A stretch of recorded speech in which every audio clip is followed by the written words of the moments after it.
Imagine you hear a knock at your door. It's calm and it's casual. So you assume it's a friend or maybe a family member coming by to check on you.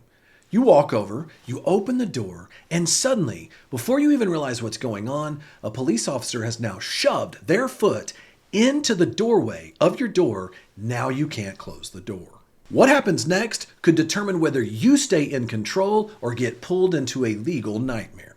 I'm Jeff Hampton, former prosecutor turned people's lawyer, and I have seen police officers use exactly this tactic to get into people's home without a warrant. In this video, I'll break down exactly what to do if this happens to you, how you can protect your rights, and stop cops from shoving their foot into your doorway. You're a law-abiding citizen. You've been told you should always talk to the police. So what you don't realize is once you open that door and the officer is thinking you've done something wrong, he now shoves his foot into your doorway. Now you're trapped. You can't escape back into your home without them coming in with you, but you can't really go outside either because now you put yourself in harm's way under a criminal investigation.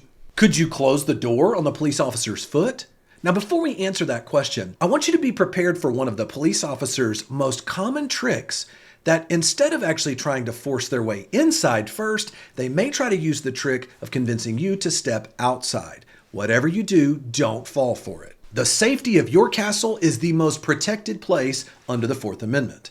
But the moment you step outside of your home, the protection of your door in your home, and you go out on your porch or maybe out into the entryway, your property area, and you start talking to the police officer, you open yourself up to all types of police tricks where now they can interpret anything you say or maybe what you don't say as a reason either to detain you, search you, or ultimately maybe even arrest you.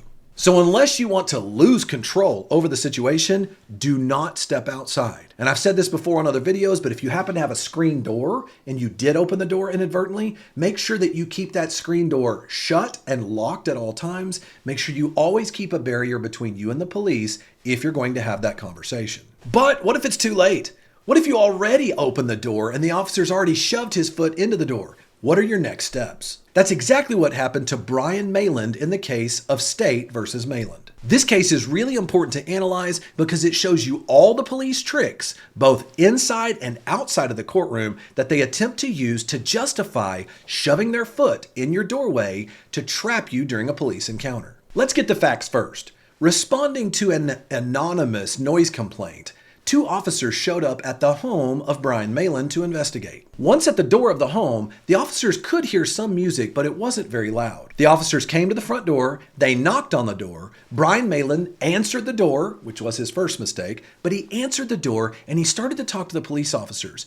They actually confronted him about the loud music, supposedly, that was going on, and the first mistake that Mayland made, or maybe his second, after answering the door, is he actually admitted to having been playing loud music before the officers got there. But interestingly enough, the officers did not cite him for it. The officers then did what they almost always do in this situation. They kept investigating. They then turned around and said, "Mr. Mayland, I need to see your ID, and I want some proof if you are the actual homeowner here." Predictably, Mr. Mayland started getting nervous. He then told the officers that he had no ID on him at the time, and that his name was Stephen Mayland, which is his brother's name, and that right now the owner was at a bar, but he was just staying there for the time being. Officer Snyder, one of the female officers that was there on duty, started to become suspicious of Mr. Mayland.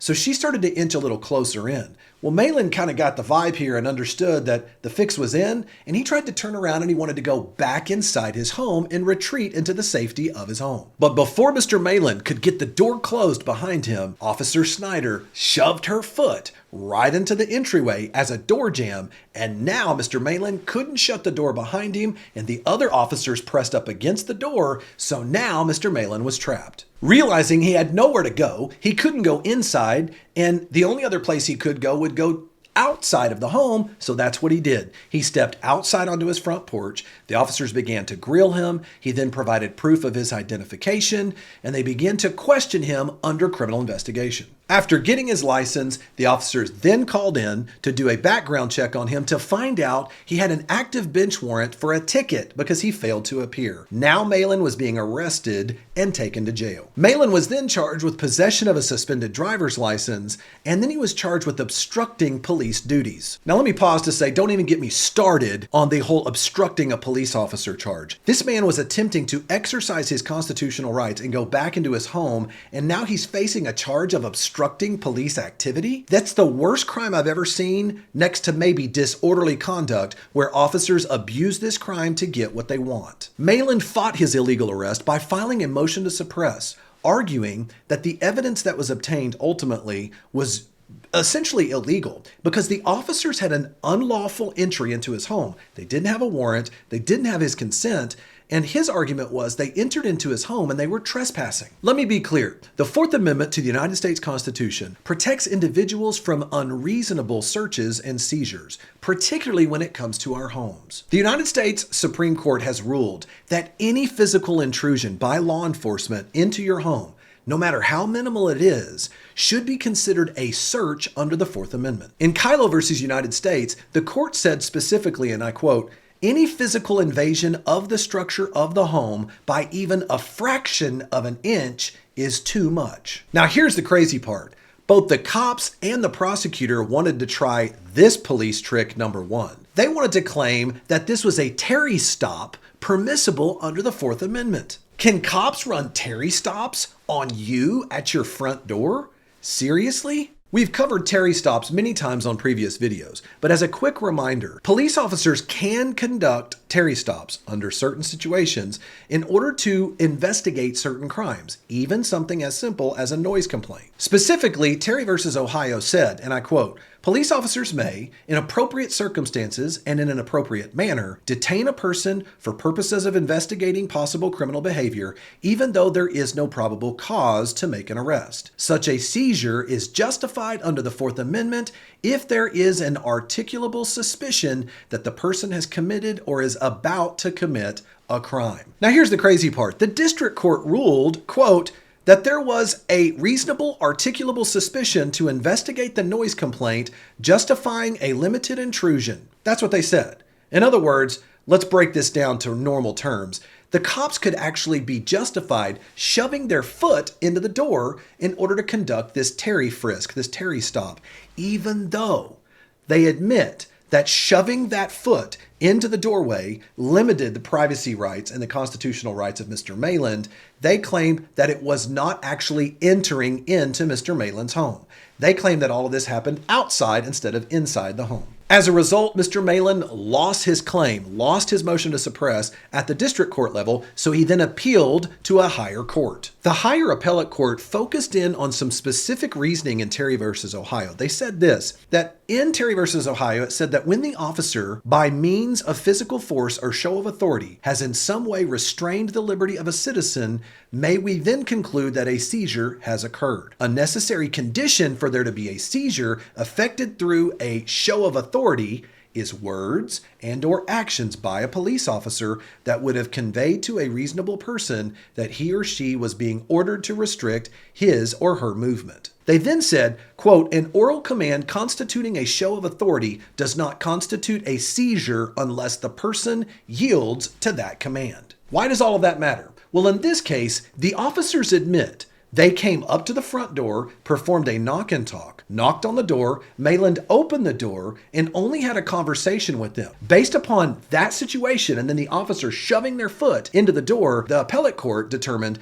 there was no seizure here under the Fourth Amendment. Now, why does all of this matter? Well, in this case, the officers admitted they came up to the door, they knocked on the door, and all they did was speak to Malin. So this was not a seizure under the Fourth Amendment. In fact, in Florida versus Royer, the U.S. Supreme Court further articulated this. They said this. They said law enforcement officers do not seize someone merely by approaching the person in a public place, by asking if the person is willing to answer questions, and by then questioning the person. Look, prior to Malin looking to close his doors, the officers were just there having an encounter, just having a conversation, just like your delivery driver would, or your Amazon driver, or Girl Scouts would, right? They walk up and they have a conversation. If I don't want to talk to you anymore at my front door, I can walk inside and I can shut the door. And if that Girl Scout or that delivery driver tries to shove their foot into my doorway so I can't shut the door, they are now trespassing on my property. There was literally nothing that the police ever said during this entire situation that ever made Malin believe that his movements were restricted or that he couldn't go back into his house. The court said specifically, if it's just a regular old knock and talk, if someone feels uncomfortable with the police questioning and they haven't been seized under the Fourth Amendment, they can turn around, go back into their house, and they can completely stop all questioning and not talk to the cops again. The state Supreme Court here ruled that this police trick used by the cops and the prosecutor to claim that Terry versus Ohio allows them to make a Terry stop at your front door and shove their foot into your doorway, that does not work. Now, I want to pause and say that the past few weeks have been intense, and it can be hard to keep up with the rapid fire headlines. But how do we really know if the news we are reading is unbiased and fair? With competing narratives, media bias, and big tech censorship, cutting through the noise to find out what's really happening isn't easy. Luckily, there is a solution. Ground News gives you the freedom to discover for yourself whether the news that you are reading is unbiased and fair, so that you can draw your own conclusions. Isn't that what news is supposed to be about? Check them out for yourself at ground.news/Hampton. Here's how it works. Let's take the recent tragic collision between a Black Hawk helicopter and a commercial airline in DC. As we analyze the coverage, the top right displays key details: the number of sources reporting, their political bias distribution, reliability ratings, and ownership information. These insights help reveal how outlets are shaping the narrative. One of the most powerful features of Ground News is the headline comparison, where we can see for ourselves how stories are being framed by different news outlets. By clicking on the left, center, and right, we can see for ourselves the language and tone used so we can draw our own conclusions. For example, this left-leaning headline from Time focuses on air safety and a history of recent near misses, while this right-leaning headline from the Evening Sun highlights the victims, which included U.S. figure skaters. But my favorite feature is the blind spot feed. With blind spot, you see news stories that are being disproportionately covered by one side of the political spectrum. In our polarized environment, I have found this feature to be an amazing way to discover stories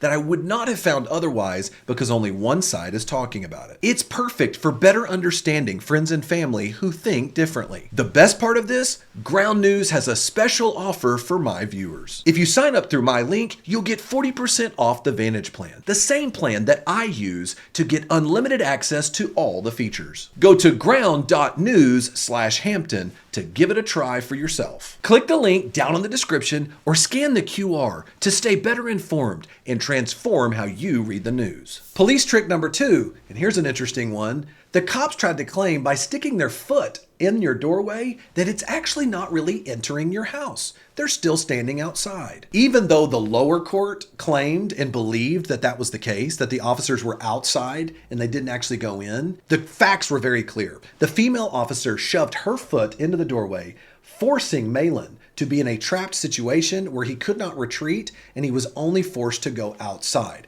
As a result of this, this was not an incident that took place outside of the home. The appellate court ruled that it was something that actually entered into the home. In fact, the United States Supreme Court said in Payton versus New York, and I quote, "The Fourth Amendment protects the individual's privacy in a variety of settings. In none is the zone of privacy more clearly defined than when bounded by the unambiguous physical dimensions of an individual's home, a zone that finds its roots in clear and specific constitutional terms.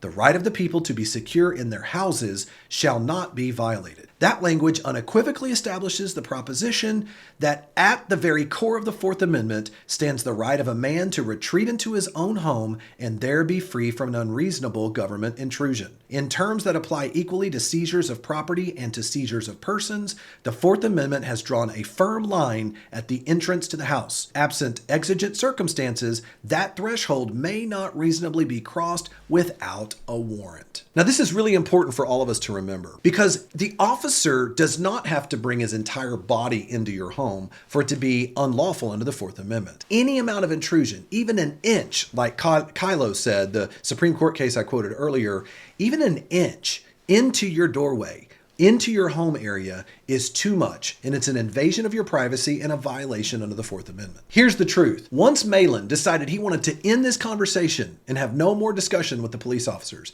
the moment he turned around, went inside, and tried to shut the door, once that female officer shoved her foot into the doorway, she was now trespassing on Mr. Malin's property, and it was a Fourth Amendment violation. Unless the police had already told him he had been detained or mentioned something specific that would have given them an actual legal basis to follow him into his home, by merely deciding that they wanted to conduct a Terry stop investigation, it will not work for officers to use their foot to prop open your door. Finally, police trick number 3 from this case is cops may now claim that your front porch is a public place, where you now lose the right to be able to retreat back into your home when you have a police encounter. In United States versus Berkowitz, the Supreme Court said, and I quote, "A person does not abandon the privacy interest in their home by opening his door from within to answer a knock." The court then went on to say exactly the situation we're covering here today. They said, I quote, "In the case where the police enter a person's home without his or her consent before announcing their authority to arrest, the arrestee has not forfeited his privacy interest in the home. He has not relinquished his right to close the door on the unwanted visitors." Another great case to refer to on this is McKinney versus George. And in that case, the court said very specifically that the police performing a knock and talk, anybody who answers the door and they don't like what they see on the other side can absolutely shut the door, retreat back into their home, and the cops can't do anything about it unless they have a valid warrant or exigent circumstances. So, what are you allowed to do here?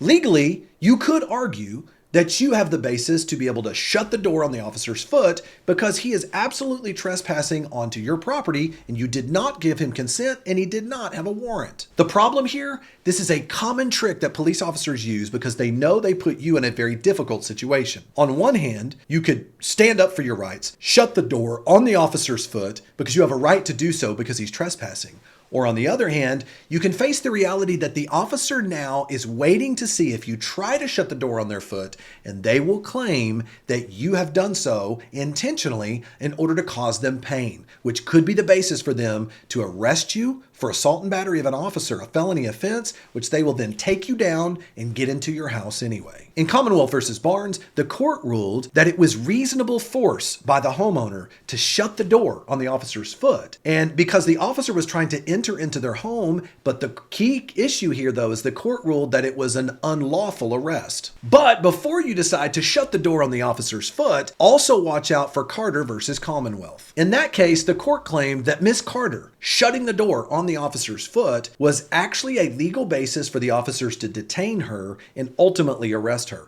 But here's what was key. In that case, the court found that the actual officers made a lawful arrest. When we talked earlier, it was an unlawful arrest. Here they claimed it was a lawful arrest, which then allowed Miss Carter to be charged with assault and battery of an officer, a felony offense. So how do you stop cops from shoving their foot in your door? Well, the first thing you can do is don't open the door in the first place. Number 2, if you do open the door, crack it. Never fully open the door. Number 3, if you have a screen door, keep the screen door locked at all times and never let the officers in between that barrier of the screen door and inside of the threshold of your home. Number 4, pull out your phone camera and record the entire interaction to show you're inside your home, that the officer is on the curtilage of your home, and if they try to actually shove their foot in, you're going to be able to provide proof that they're violating your rights. I also encourage you to have an outdoor camera system that will be trained to be able to show exactly what they're doing at the front and maybe even the back door, because many cops have actually a policy, police agencies have a policy where they cover your cameras.